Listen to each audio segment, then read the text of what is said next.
Welcome to the Explainer. Today, we're going to break down a really powerful strategy that traders use to navigate the choppy waters of things like Bitcoin and gold. We're going to look at how combining two super popular indicators can help you filter out all that market noise and zero in on higher probability trades. You know the feeling, right? If you've been trading for any amount of time, you've definitely been there. You spot what looks like the absolute perfect buy signal, you jump in, and bam, the market immediately goes the other way. It is one of the most frustrating things in trading, and honestly, it usually happens when we put a little too much faith in just one single tool.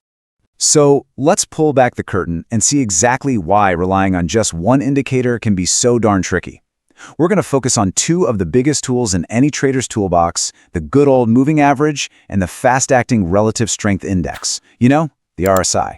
Okay, so on one hand, you've got moving averages. They are fantastic for telling you the general direction of the market. Are we trending up or are we trending down? Simple. But their weakness? They're slow. They lag behind the price.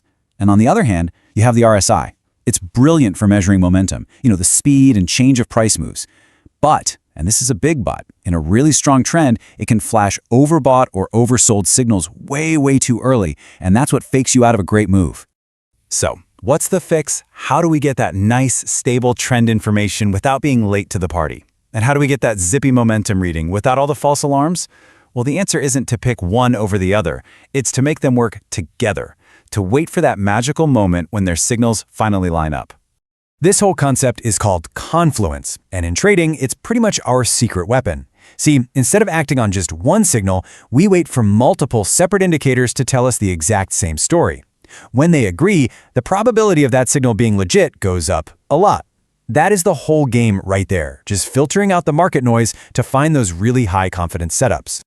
To make this idea really stick, let's use a simple analogy, because understanding this relationship is basically the key to the entire strategy. I want you to think of your two indicators like a military command structure. You've got one person setting the grand strategy and another one handling the tactics on the ground. So let's define their roles. The moving average? That's your general. The general doesn't get bogged down in every little skirmish. It's looking at the big picture, setting the overall strategy. Is our army advancing or are we retreating? Simple. Now, the RSI, that's your scout. It's out on the front lines reporting back on what's happening right now. The scout finds the perfect spot to engage, but, and this is critical, it only acts on the general's orders. A good scout would never, ever attack when the general has ordered a retreat. Okay, so let's take all this and build it into an actual actionable three-step blueprint that you can apply to your own trading. This is where all that theory becomes practice. It's really this simple. First, the general sets the stage. We use a moving average, let's say the 50 period, it's a popular one, to define our bias. If the price is above it, we are only looking for opportunities to buy. That's it. Second, the scout finds our entry point. We watch the RSI for a pullback. So in an uptrend, we want to see the RSI dip down into what's called oversold territory, which is usually below the 30 level. And that signals a temporary pause, a little discount. And third, we manage our risk. No strategy on earth works without this step. We know our exit before we ever even think about getting into the trade.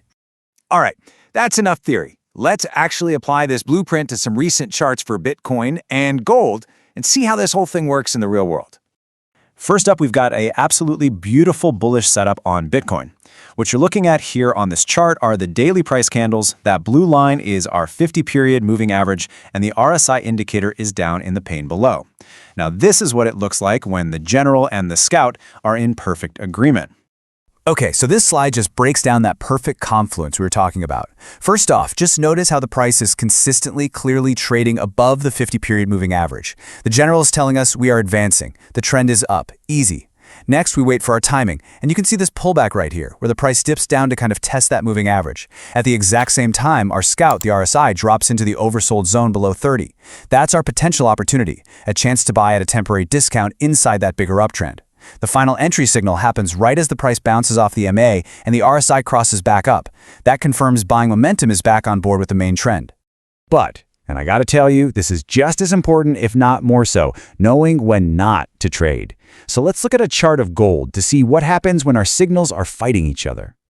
So here, this is where the strategy really saves you from yourself. Imagine the RSI scout is sending you a frantic signal, right? It's screaming, hey, we're oversold down here, below 30, it's cheap, buy. A trader who's only using the RSI might just jump right in. But before we do anything, we check with the general. What's the big picture? Well, the price is clearly trading below the 50-period moving average. That means a strong downtrend. The general's orders are crystal clear. We are retreating. We do not take long positions. By insisting on confluence, we just ignore the RSI's buy signal. We avoid a bad trade, and most importantly, we protect our capital. You know, that gold example perfectly illustrates such a key point. Avoiding that losing trade wasn't about having some super complex, fancy indicator. It was about having the discipline to just follow a simple rule. And that brings us to the other half of this whole battle, the trader's mindset. I love this quote on the slide. The best trades are often the ones you wait for, not the ones you force. This just gets right to the heart of it. Successful trading is so often a game of patience. With a strategy like this, you're not hunting for action every single minute. You're more like a sniper, just waiting calmly for all the conditions to align perfectly before you even think about taking your shot. And ultimately, these rules, they're your non-negotiable safety net. You always define your exit point with a stop loss. An automatic order that gets you out if the trade goes against you, and you do that before you enter. You have to fight that fear of missing out, that FOMO, because you know the market will always offer another high-quality setup if you're just patient enough to wait for it. And trusting your system, it means trusting its ability to keep you out of bad trades just as much as you trust it to find the good ones. And that brings us to the end. We've seen how combining a trend indicator with a momentum indicator can create a really solid, disciplined trading framework. So I'll just leave you with this question to think about. In your own approach, which do you tend to prioritize? The immediate signal from the scout or the overarching strategy from the general? Thanks for watching.